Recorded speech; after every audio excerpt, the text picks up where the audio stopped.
Assalamualaikum warahmatullahi wabarakatuh. Pada pertemuan kali ini kita akan bahas tentang pembukaan Undang-Undang Dasar Negara Republik Indonesia tahun 1945 bagian kedua. Kompetensi dasar memahami ketentuan tentang bentuk dan kedaulatan negara sesuai Undang-Undang Dasar Negara Republik Indonesia tahun 1945 sesuai dengan makna pokok-pokok pikiran dalam pembukaan UUD NRI 1945. Kemudian tujuan pembelajaran yaitu mengaplikasikan isi alinea dan pokok pikiran yang terkandung dalam alinea pembukaan Undang-Undang Dasar Negara Republik Indonesia tahun 1945 dalam kehidupan berbangsa dan bernegara. Pada materi sebelumnya telah dijelaskan bahwa pokok pikiran pembukaan UUD 1945 terdapat 4 pokok pikiran. Yang pertama, persatuan. 2. Keadilan sosial. 3. Kedaulatan rakyat. Dan 4. Ketuhanan menurut dasar kemanusiaan.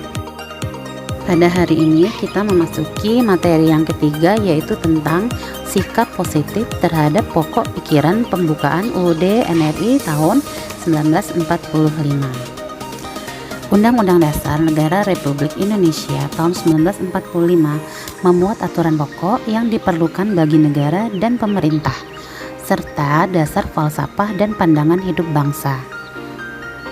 Pokok pikiran pembukaan UUD 1945 dijadikan sebagai pegangan hidup dalam kehidupan berbangsa, bermasyarakat, dan bernegara.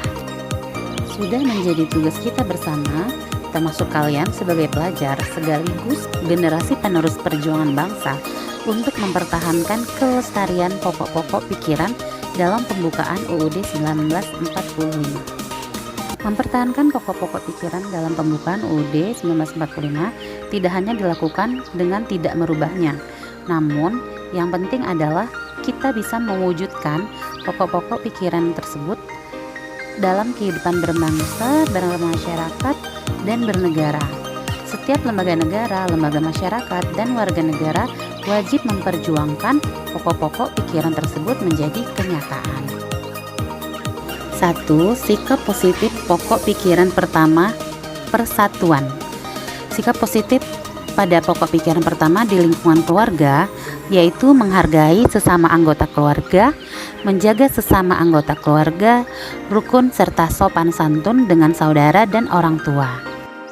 Di lingkungan sekolah yaitu berteman dengan semua orang tanpa membeda-bedakan latar belakang serta ikut dalam berperan aktif dalam kelompok belajar. Di lingkungan masyarakat yaitu membaur dengan masyarakat sekitar tanpa membeda-bedakan dan ikut serta dalam kegiatan bersama tetangga seperti misalnya kerja bakti. Kemudian pada lingkungan negara, mendahulukan kepentingan bangsa dan negara di atas kepentingan pribadi dan golongan, serta menghormati orang lain yang berbeda suku, ras, dan agama. 2. Sikap positif pokok pikiran yang kedua yaitu keadilan sosial.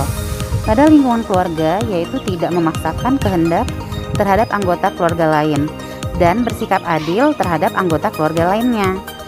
Lingkungan sekolah yaitu menaati peraturan sekolah, masuk sekolah tepat waktu, dan melakukan kewajiban di sekolah.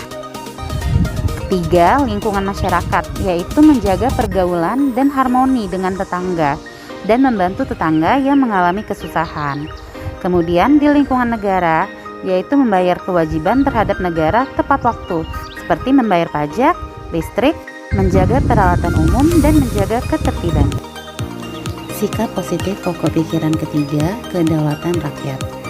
Di lingkungan keluarga yaitu berdiskusi dan bermusyawarah untuk menentukan tindakan yang tepat dalam berbagai hal seperti perihal pemenuhan kebutuhan dan penyelesaian persoalan bersama. Di lingkungan sekolah yaitu melakukan musyawarah dan mufakat untuk menyelesaikan masalah bersama dan menghargai pendapat teman dalam berdiskusi kelompok. Di lingkungan masyarakat yaitu ikut serta membantu penyelenggaraan pemilihan ketua RT, ketua RW, dan lurah. Di lingkungan negara yaitu membantu penyelenggaraan pemilihan umum dan mendorong anggota masyarakat yang telah cukup umur untuk menjalankan haknya memilih. 4. Sikap positif pokok pikiran keempat, ketuhanan yang Maha Esa. Di lingkungan keluarga, yaitu rajin beribadah bersama saudara dan orang tua, menjalankan perintah yang baik dari orang tua, dan menjalin silaturahmi antar saudara. Di lingkungan sekolah, menghargai teman sekolah yang berbeda agama seperti ketika melakukan ibadahnya. Lingkungan masyarakat, yaitu menghargai tetangga yang berbeda agama ketika menjalankan ibadahnya. Di lingkungan negara, menjaga sikap toleransi terhadap orang lain yang berbeda agama, seperti menghormati orang lain yang sedang menjalankan ibadah. Setelah mempelajari pokok-pokok pikiran dalam pembukaan UUD 1945, tuliskan apa manfaat dari mempelajari materi ini. Kemudian, buatkan foto atau video yang mencerminkan sikap positif kalian terhadap pembukaan UUD 1945. Dikirimkan melalui Google Classroom. Demikian materi untuk bagian yang kedua. Terima kasih atas perhatiannya. Wassalamualaikum warahmatullahi wabarakatuh.